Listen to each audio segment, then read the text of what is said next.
Hi, how's it going? If you're a regular subscriber, I want to say thank you. You may have noticed I changed my username. I am now Flat Earth Johnny. It's not that I'm trying to hide my identity. I am John Armstrong. It's just that I've been participating in some live chats lately, and I just wanted my username to reflect the fact that I am a flat earther. So anyway, I was listening to a live stream the other day, and my flat earth brother ODD Reality mentioned that there is a need for some basic type videos because more and more people are waking up to the truth and investigating flat earth, and there needs to be videos that address just the basics for people who are just starting out, because I've been looking at flat earth for almost 2 years now, and not everybody's on the same page. And when I get on to look for content, I'm looking for more advanced stuff. The opposition has been flooding the internet and YouTube with videos that allegedly debunk flat earth. There are people posing as flat earthers who put out a lot of content that's just disinformation. So as a flat earther that wants to spread truth, I want to put out just a basic video of like a flat earth 101 type of thing that explains just the basics of it. If you're just getting started, if you're new to flat earth, this is for you. And I've got a little model behind me set up. It's not to scale, obviously. When you see it, you'll realize that it's not to scale. So here we go. I'm gonna bring the camera. Okay, here we are at my model.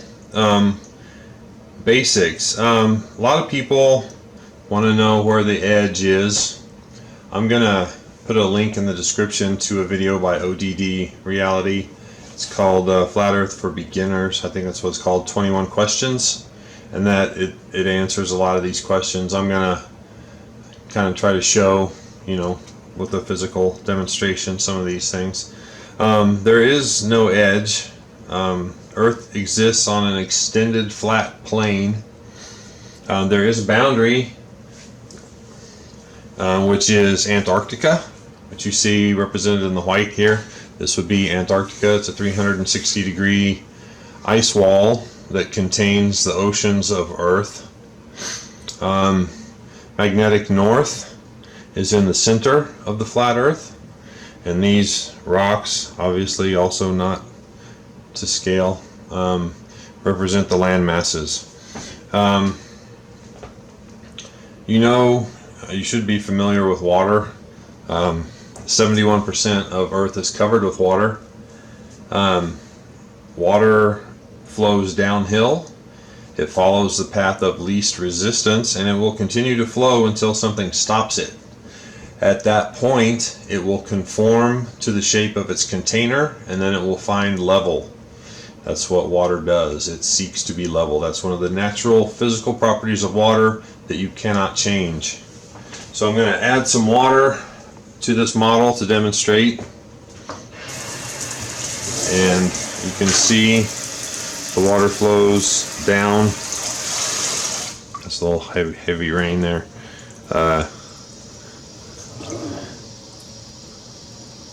As the water hits the land, the highlands, it flows downhill towards the sea, following the path of least resistance until it is contained by something, which would be Antarctica, and then it finds level.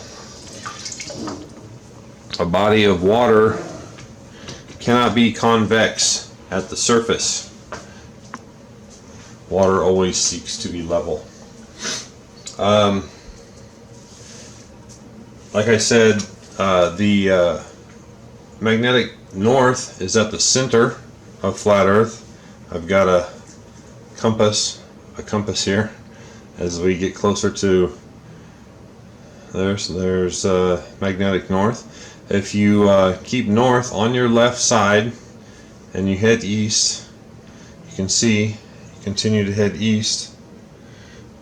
The compass points north, which will show you that you can still continue eastward around, keeping magnetic north on your left. You eventually wind up back where you started. Same thing for west. You put magnetic north on your right, and as you head west, keep magnetic north on your right as you circle. Come back around to where you began with the needle on the compass pointing to magnetic north. That's how you circumnavigate. People say that if the Earth was a flat disk, you would have to keep your steering wheel, if you're flying east, you'd have to keep your steering wheel, you have to keep constantly turning left to get around the circle of the Earth. But I mean, the Earth is huge, and it's not like you're doing donuts in the parking lot. You're covering huge distances here, so it's not a tight circle. You don't have to keep turning left or turning right if you're headed west. And anyway, if you were to sail east, you check your heading, you check your bearing, you head east. You don't constantly check your bearing. You sail for a while, and then you recheck it, and you make adjustments to your course with your compass. You continue heading east till you arrive at your destination. And when you fly, you're not, they say, well, your plane would be banking, you'd be turning in a circle, but that's not the case. The shortest distance between 2 points is a straight line.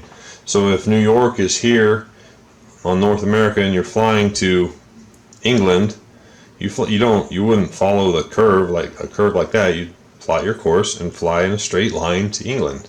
Or if you're going farther over into Europe, it's a straight line. You wouldn't go clear out around here. Just go in a straight line, straight across.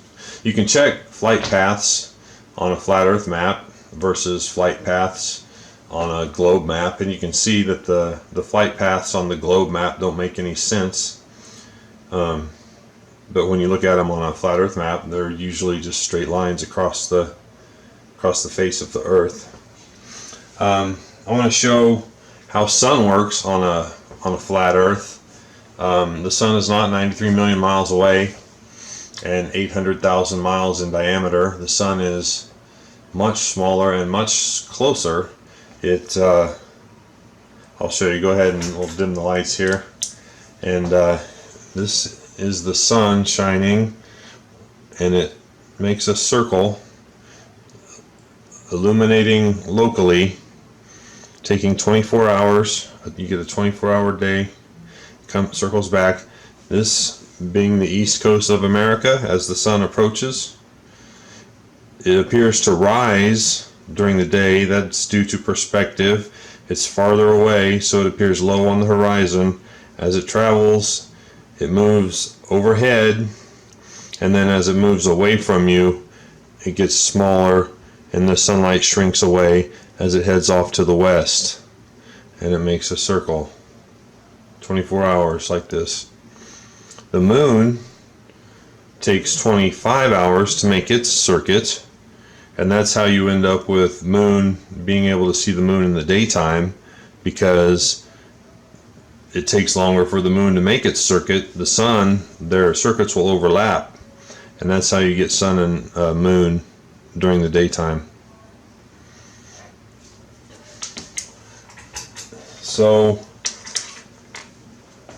I think that's basically it.